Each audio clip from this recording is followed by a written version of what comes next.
Man, what's up, everybody? Welcome back to another episode of EOS 1090 Jake. Man, I'm rocking with y'all, and y'all rocking with me.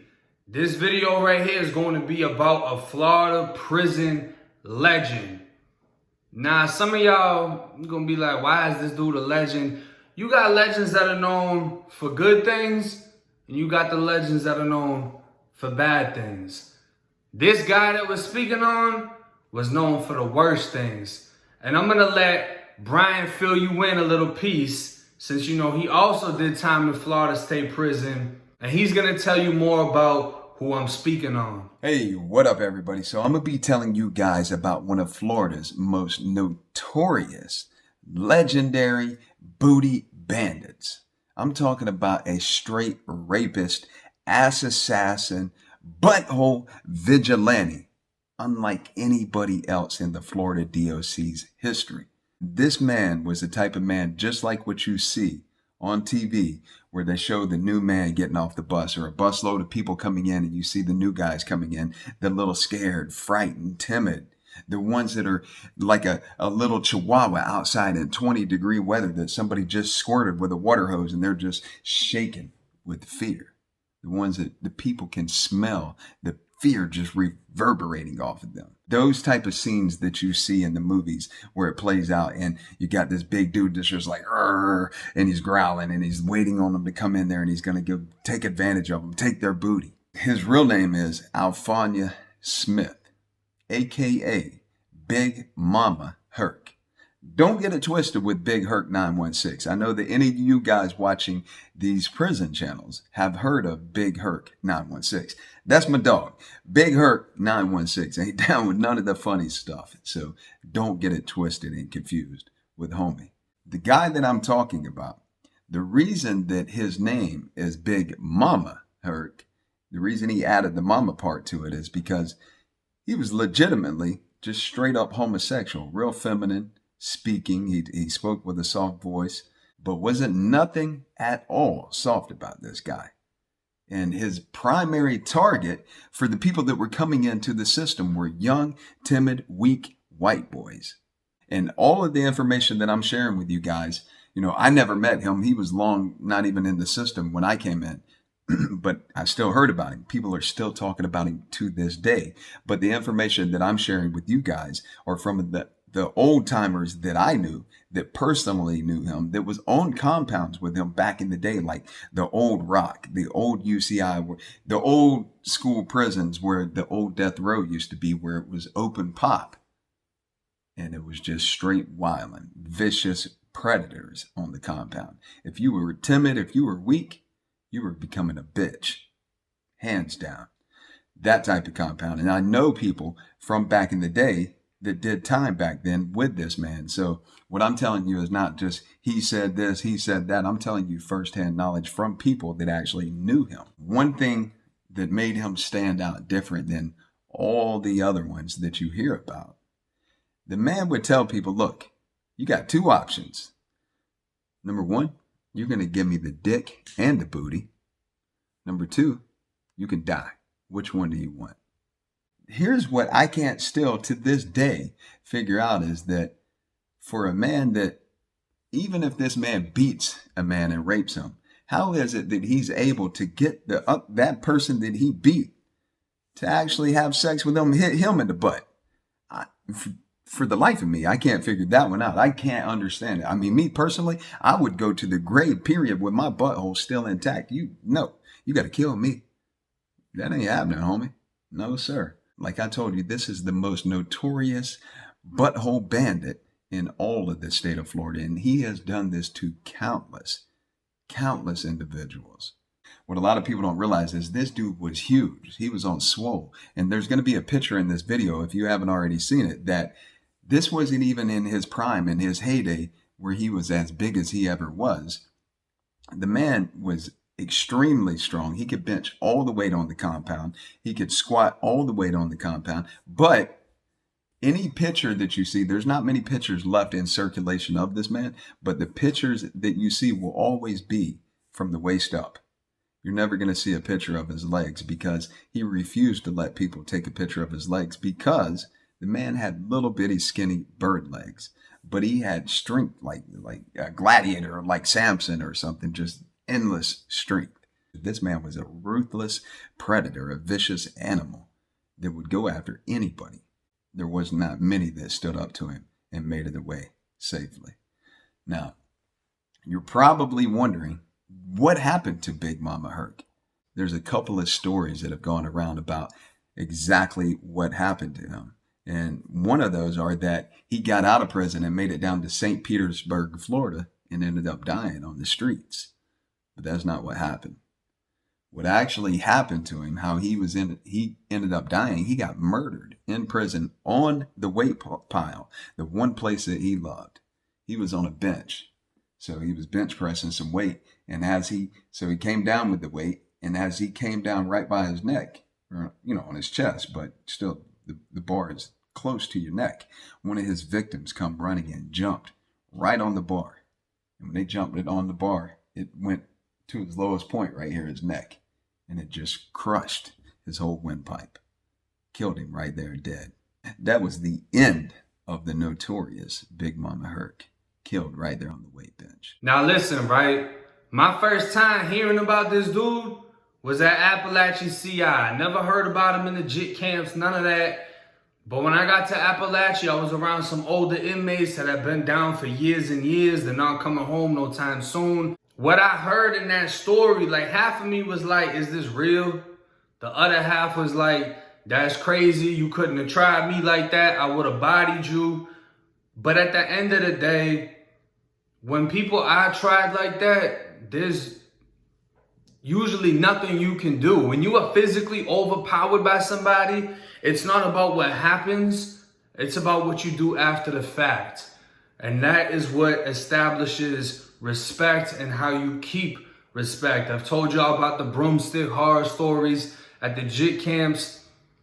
Just because that happened to you doesn't make you any less of a man. It's about what you do after the fact.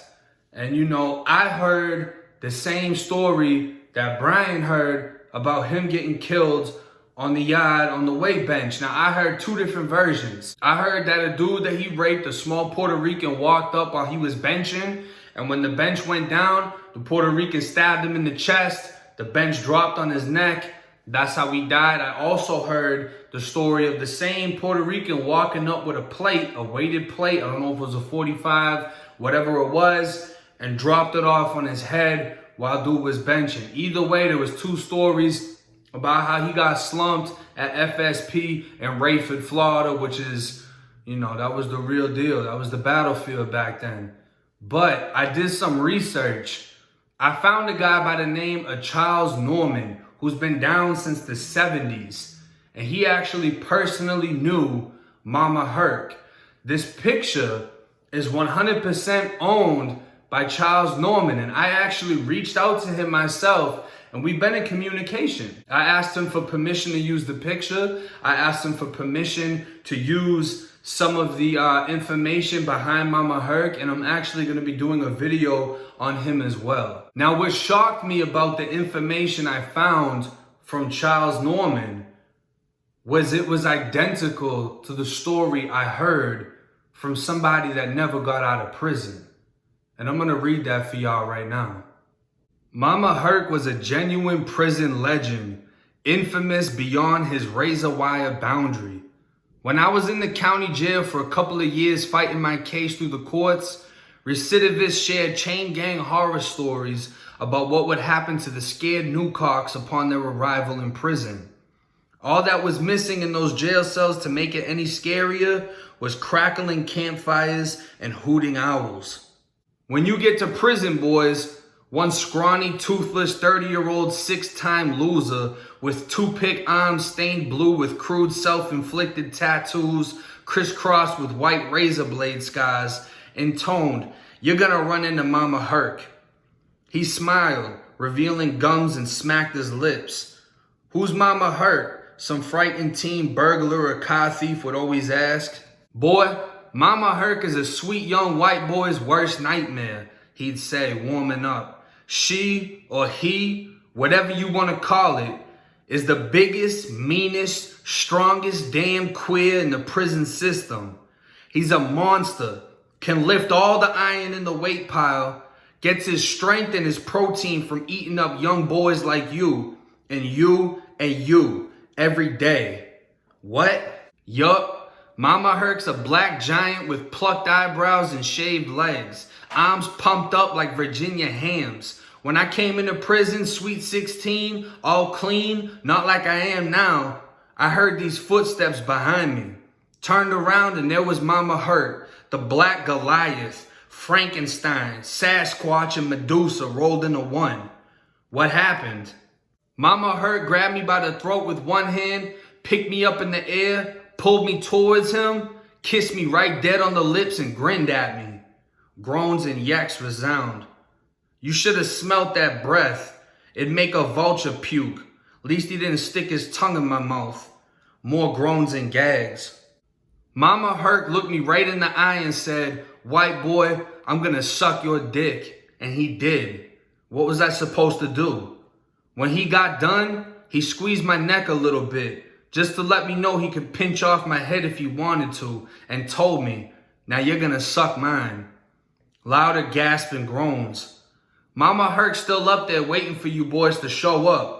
When the bus pulls in, he'll be standing on the side with the other faggots and booty bandits picking out the fish and the fresh meat. Welcome to prison.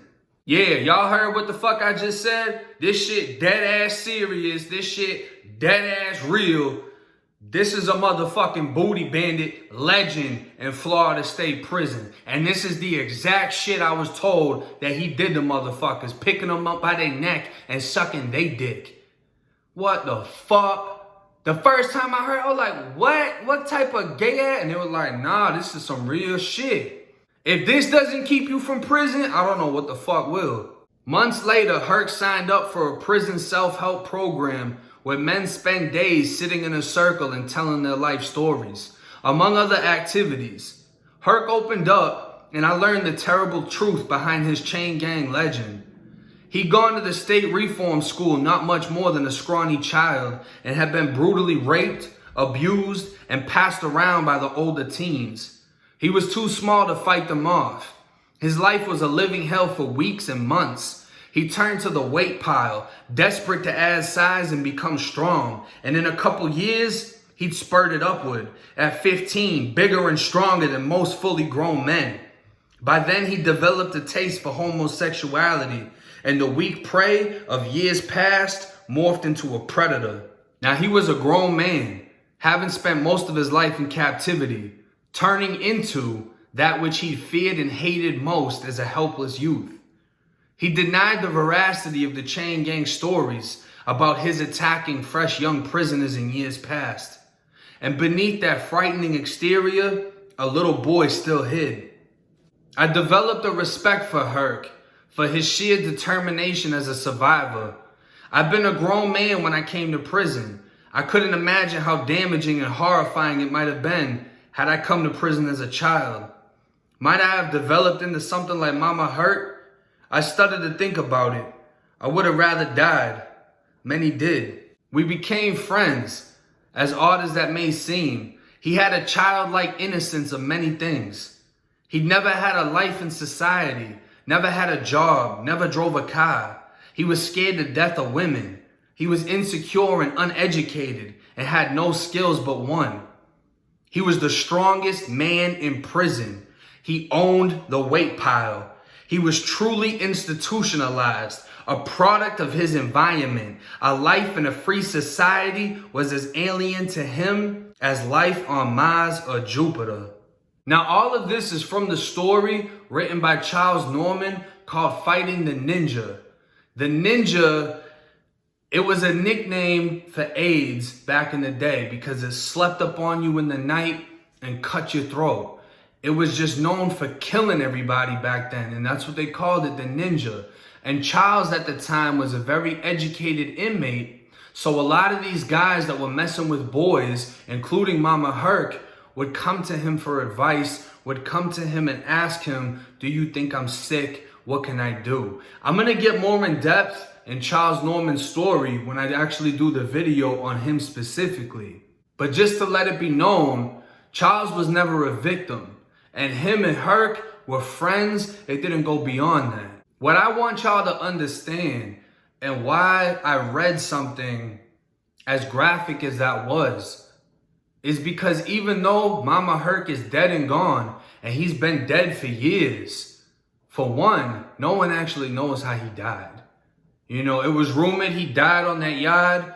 According to Charles Norman, he took that picture of him, which is the only picture in existence of Mama Herc. And he took that photo before Mama Herc went home and was supposedly released from Zephyr Hills CI, went back to St. Pete, and within a year, he was murdered. But there's no news article, there's no anything, there's no death record. I couldn't even find a life record. I couldn't find a record of him within the Florida Department of Corrections. It's almost like he's just a ghost. But being that I went to prison, and I did my time between 2012 and 2015, and his name, his stories were still being told and striking fear in the hearts of men inside of prison. It's insane. And I want y'all to know, he's gone. But there are still plenty of people that were ready to take his position. I knew a booty bandit named Caveman at Appalachia CI. I didn't know him, but I knew of him. And he was known for knocking out grown men. He was huge in size. He was gang banging. He was a Crip. And he was known for knocking people out in confinement. And they would wake up and their boxes would be all bloody, because he would be raping them while they're on the floor unconscious. And if they woke up and tried to fight it off, he'd put them to sleep again. And that was it. There was nothing you could do. I want y'all to understand, a lot of y'all are big and bad. A lot of y'all are soft and weak. It doesn't fucking matter, because when you're put in a cell with somebody that can physically overpower you, when you're put in a cell with somebody, or you go head up with somebody that knows how to play with a knife better than you, there is nothing you can do. When you go to Florida State Prison and these COs are trying to get you, understand, when you go to prison, not only are you losing the rights to everything that you had, but you are no longer in control over your own fucking life. And it is not guaranteed that you go home. That is how fast you can become victimized. Now, after the fact, what are you gonna do? You got raped. You don't know if he just gave you a disease. Everybody here knows you got raped. You're gonna pick up that knife and go put it in him? Are you gonna go end his life? Because when you end his life, you just ended yours. You're never going home now. You do not want to find yourself in a position where you have to deal with this type of reality, when you have to live in this type of society. Enjoy the freedoms and peace you have now, because once you're inside of there, it's fucking gone. You don't get to live how you want to live. You only get to react to what comes at you. It's 1090 Jake. I'm rocking with y'all and y'all rocking with me. Till next time.